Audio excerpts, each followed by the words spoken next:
എന്റെ പൊന്നച്ചമ്മ ഇത് മൊത്തം എഴുതി തീർക്കാൻ 5000 രൂപ കിട്ടിയാലും മുതലാവില്ല കേട്ടോ. അതുകൊണ്ടല്ലേടാ ഞാൻ ആളെ അന്വേഷിച്ചോണ്ട് നടന്നത്.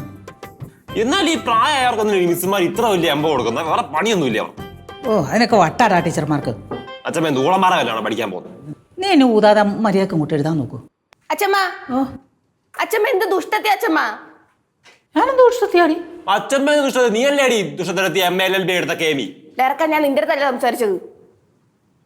അച്ഛമ്മ നമ്മൾ രണ്ടുപേരും കൂടിയുള്ള ഡീലായിരുന്നല്ലോ ഇത്. ഞാനല്ലേ ഇമ്പോസിഷൻ ചെയ്ത് തരാന്ന് പറഞ്ഞു. എന്നിട്ട് ഇവനെ കൊണ്ട് എഴുതിപ്പിക്കുന്ന എന്തിനാ?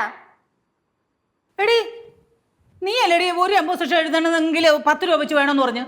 10 രൂപ വെച്ച് ആകുമ്പോഴത്തേക്ക് 100 ഇമ്പോസിഷൻ 1000 രൂപ. അത് ഇത്രയ്ക്ക് വലിയ എമൗണ്ട് ആണോ? അത് വലിയ എമൗണ്ട് തന്നെയാ. അതെ അതിന്റെ പകുതിക്ക് അവൻ എനിക്ക് എഴുതരാന്ന് പറഞ്ഞു. അല്ലേ നിനക്ക് ഇനി എഴുതിക്കോടി, ഞാൻ മാറിത്തരാം, കുഴപ്പമൊന്നുമില്ല. നീ തിന്ന ചോറിന് എച്ചിൽ നിന്ന് എനിക്ക് തിന്നാ വയ്യ. നീ തന്നെ അങ്ങ് എഴുതിയാ മതി. എടി ഞാൻ വേണ്ട 2000 രൂപ അങ്ങോട്ട് നീ എഴുതിക്കോ, കുഴപ്പമില്ല. നീ എനിക്ക് 2 ലക്ഷം രൂപ തരാന്ന് പറഞ്ഞാലും ഞാൻ ഈ സാധനം എഴുതത്തില്ല. അയ്യോ നിനക്കാരടി 2 ലക്ഷം രൂപ തരാൻ പോണത്?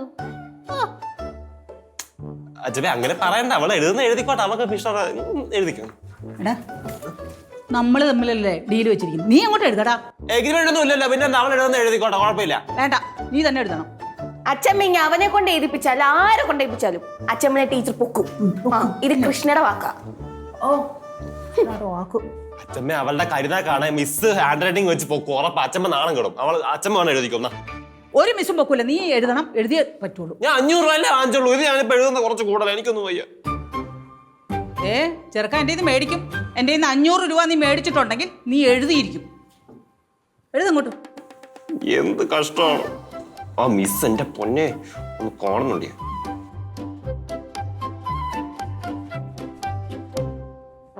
എന്തോടി ഈ നേരത്ത് കിടക്കുന്നേ? അതെന്താ എനിക്ക് ഈ നേരത്ത് കിടക്കാൻ പാടില്ലേ? കിടക്കാൻ കുഴപ്പമൊന്നുമില്ല.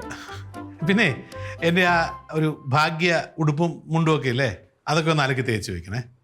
അതിനാ ഞാൻ അലക്കി തേച്ച് വെക്കുന്നേ? നീ എൻ്റെ ഭാര്യ ആയോണ്ട്. ഓ ആ വിചാരം നിങ്ങൾക്ക് ഉണ്ടാ?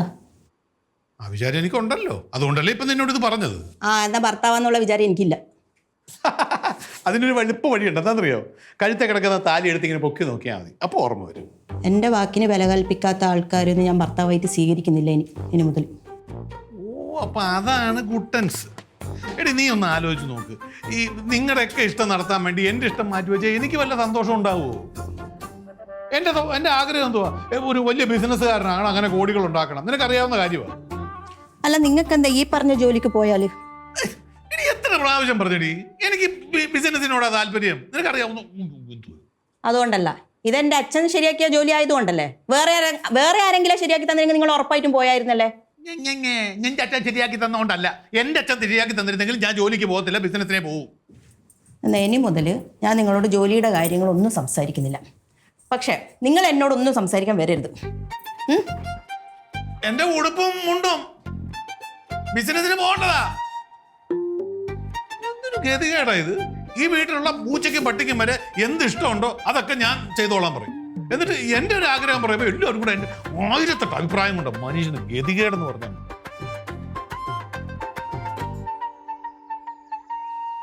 എടി എന്നാ ബിസ്ക്കറ്റ് തന്നെ വാ. നിന്റെ മകൾക്ക് കൊണ്ടുപോയി കൊടുക്കടാ. നിനക്കെന്നോട് ഇപ്പോഴും ദേഷ്യമാണ് എംബോടെ കേസില്? എന്തോ അടി? ഞാൻ ചോദിച്ചതിന് 500 രൂപ കുറച്ച് നീ ചോദിച്ചോണ്ടല്ലേ എനിക്ക് ഇമ്പോസ് ചെയ്താൽ കിട്ടിയത്. ഭാഗ്യം നീ എഴുതി എന്റെ കൈ അടഞ്ഞു. അത് ഫുള്ള് ഒരു നഷ്ടക്കച്ചവടമായിരുന്നു, എനിക്ക് ഒരു ഗുണം കിട്ടിയില്ല, കൈ പോയതല്ലാതെ. അയ്യ എന്തൊക്കെ പറഞ്ഞാലും നീ കാണിച്ച ഭയങ്കര വലിയ പോക്കത്രമായി പോയി. ഞാനാ പോക്കത്തിനെ കാണിച്ചേ? അച്ഛനല്ലേ കാണിച്ച പോക്കത്തിനെ? ഞാനാണോ?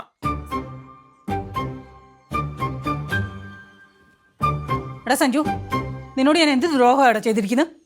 പിന്നെ ദ്രോഹം ആ കുന്ത എഴുതി എന്റെ കൈ മൊത്താ പോയത്. അപ്പഴ അച്ഛമ്മ ദ്രോഹം ചെയ്തു പൊക്കോളം കേട്ടാ. എടാ അലവലാതി, നീ നല്ല വൃത്തിക്കും വെടുപ്പിനും എഴുതരാന്നല്ലേടാ അവനോട് പറഞ്ഞത്? ഞാൻ വൃത്തിക്കും വെടുപ്പിനും എഴുതിയാൻ കൊണ്ടുവന്ന് എന്താ കുഴപ്പം പറ്റി ഇപ്പം? അത് മുഴുവൻ അക്ഷരത്തെറ്റായിരുന്നു. അച്ഛമ്മ എന്നോട് കാണിച്ചത് ചതിയുടെയാ. അച്ഛമ്മക്ക് തിരിച്ചു കിട്ടിയതാ. എടി നിന്നോട് കാണിച്ച ചതിയല്ല, നീ പ്രാഗിയത് കൊണ്ടാ എനിക്ക് ഇങ്ങനത്തെ ഒരു അനുഭവം വന്ന്. എന്തായാലും കിട്ടിയല്ലോ. മര്യാദക്ക് ഞാൻ പറഞ്ഞല്ലേ 1000 രൂപയ്ക്ക് എഴുതി തരാന്ന്. പണി അതല്ല കിട്ടിയിരിക്കുന്നത്. വീണ്ടും ഈ എംപോസിഷൻ 200 തവണ എഴുതിക്കൊണ്ട് ചെല്ലാനാ പറഞ്ഞിരിക്കുന്നത്. ഒരു കാര്യം ചെയ്യ്, 5000 രൂപ ഞാൻ എഴുതി തരാം. നീ അങ്ങനെ എഴുതണ്ട. എടാ നീ തന്നെ എനിക്ക് എഴുതി തരണം.